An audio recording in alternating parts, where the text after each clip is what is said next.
बार्शी इथं कुंटलखान्यावर छापा टाकून पोलिसांनी 2 अल्पवयीन मुलींची सुटका केली असून 6 महिलांना ताब्यात घेतला आहे।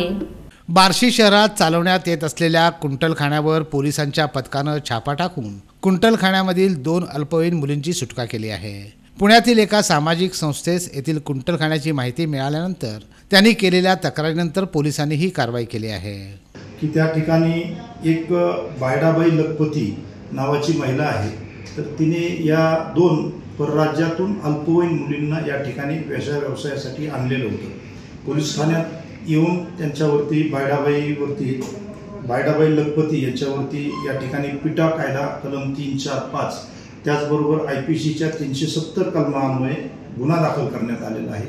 गुन्हा दाखल केल्यानंतर या ठिकाणी बायडाबाई लखपती या आरोपीला त्या गुन्ह्यामध्ये अटक देखील करण्यात आलेली आहे। जे काही अल्पवयीन मुली आहेत त्यांना बाल सुधारगृहामध्ये या ठिकाणी पोलीस ठाण्यातून पाठवण्यात आलेलं आहे। त्याचबरोबर इतरही ज्या 6 महिला होत्या त्यांच्या एज डिटर्मिनेशन जी काही टेस्ट असते ती करण्यासाठी सिव्हिल हॉस्पिटल या ठिकाणी पाठवण्यात आलेलं आहे। पोलिसांनी केलेल्या कारवाईत कुंटलखाना चालवणाऱ्या महिलेवर गुन्हा दाखल करून तिला अटक करण्यात आली आहे। तेथून 17,000ची रोकड, मोबाईल फोन असा 30,000चा ऐवज जप्त केला असून या आवारात मिळालेल्या अन्य 6 महिलांनाही ताब्यात घेण्यात आलं आहे। याविषयी अधिक माहिती पोलिसांनी दिली।